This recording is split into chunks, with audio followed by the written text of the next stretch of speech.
Hi hello दोस्तों, स्वागत है आप लोगों का हमारे YouTube channel share of knowledge में। दोस्तों, आज हम बात करेंगे कि भौतिक राशियाँ क्या होती हैं और कितने प्रकार की होती हैं और इनमें क्या क्या अंतर होता है।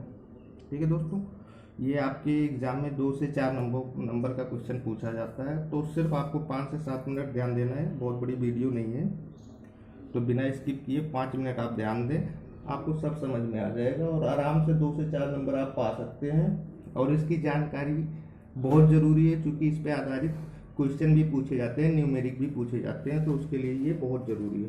ठीक है दोस्तों, तो आइए सबसे पहले हम देखते हैं कि भौतिक राशियाँ होती क्या है।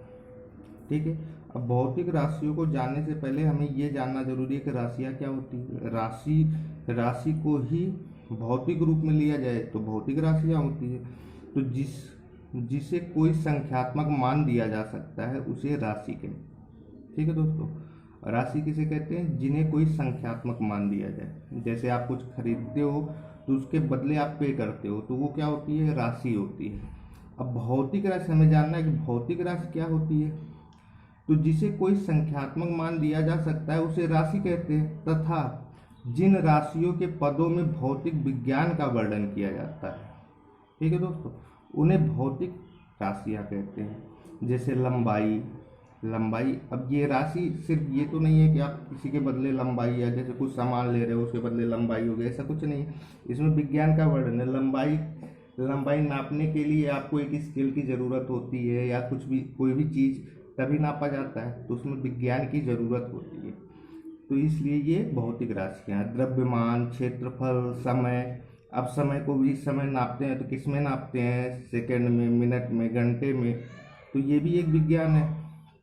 ठीक है दोस्तों, तो जिसे कोई, थोड़ा सा ध्यान दें, जिसे कोई संख्यात्मक मान दिया जा सकता है उसे राशि कहते हैं, तथा जिन राशियों के पदों में भौतिक विज्ञान का वर्णन किया जाता है उन्हें भौतिक राशियाँ कहते हैं। ठीक है दोस्तों, तो ये आपको 2 लाइन याद करना जरूरी है। जैसे अंतर भी अगर पूछ लिया गया कि सदिश राशियाँ और अदिश राशियों में अंतर क्या है, तो ये 2 लाइन जरूर आप लिख दें कि भौतिक सदिश राशि और अदिश राशि को जानने से पहले हमें भौतिक राशि जानना बहुत जरूरी है, क्योंकि सदिश राशि और अदिश राशि जो भी हैं ये भौतिक राशि के पार्ट हैं, भाग हैं।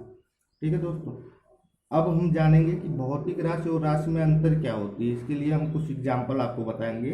जैसे किसी छात्र को अंक मिलता है कि आप 10 में से 8 अंक पा गए, 7 अंक पा गए, तो वो क्या होती है? वो राशि होती है, एक संख्या होती है। ठीक है दोस्तों, लेकिन अगर किसी शहर का या किसी जगह का तापमान नापना हो तो वो क्या होती है?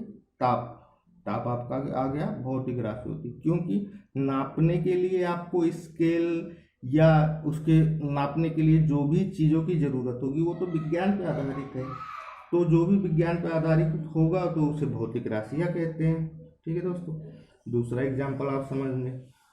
किसी वस्तु का मूल्य, जो भी मूल्य होता है, जैसे कोई सामान आप ले रहे हो तो मूल्य एमआरपी लिखा 8 रुपये, 10 रुपये, तो वो क्या होती है? वो एक राशि होती है।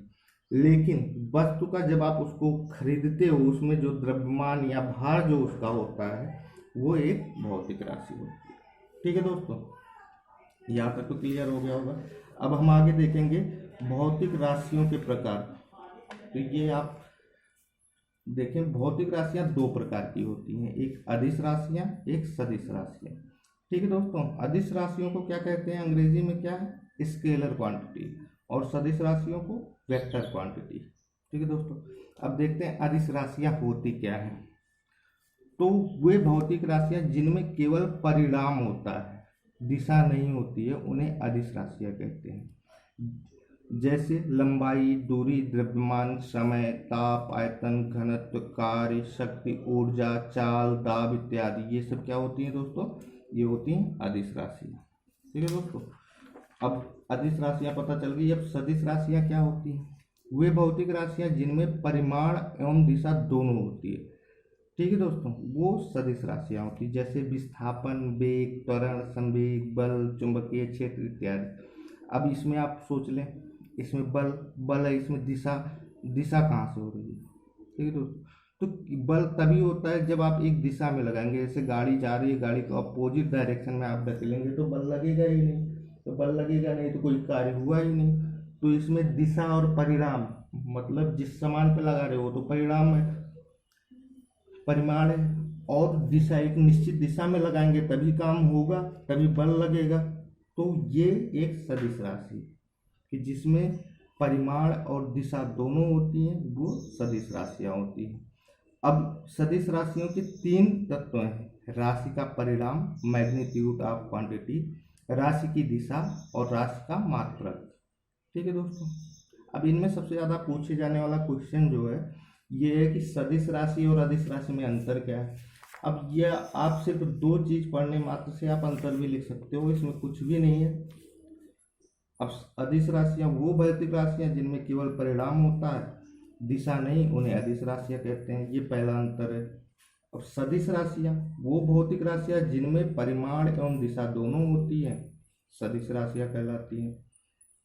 तो ये पहला अंतर हो गया आपका।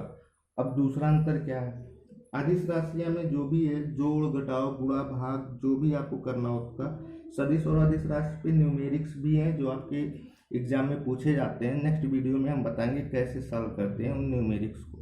ठीक है, तो न्यूमेरिक्स को हल करने के लिए अदिश राशियां कैसे काम करती है, जैसे जोड़ गुणा घटाव, तो ये अदिश राशियां जो होती है ये बीज गणितीय रूप में, जैसे बीज गणित में आप पढ़े होंगे वैसे काम करती है, जबकि सदिश राशियां में ऐसे नहीं होती। सदिश राशियां में सदिश बीज गणितीय रूप होता है। ठीक है दोस्तों, दो अंतर हो गया। अब तीसरा अंतर क्या है, ये जो अदिश राशि होती है ये दो या दो से अधिक घटकों में विभाजित नहीं किया जा सकता, जबकि सदिश राशि में इनको दो या दो से अधिक घटकों में विभाजित किया जा सकता है। ये आपका अंतर भी हो गया दोस्तों। अब सदिश राशियों को व्यक्त करने के लिए, दिखाने के लिए क्या करते हैं, जो भी जैसे वेग है, त्वरण है, बल है, ठीक है, संवेग है, इनको दिखाने के लिए इनके ऊपर एक एरो का मार्क कर देते हैं। ठीक है दोस्तों, थैंक यू। इतना ही था आज के वीडियो में दोस्तों।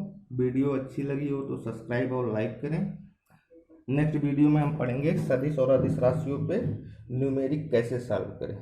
ठीक है दोस्तों, थैंक यू।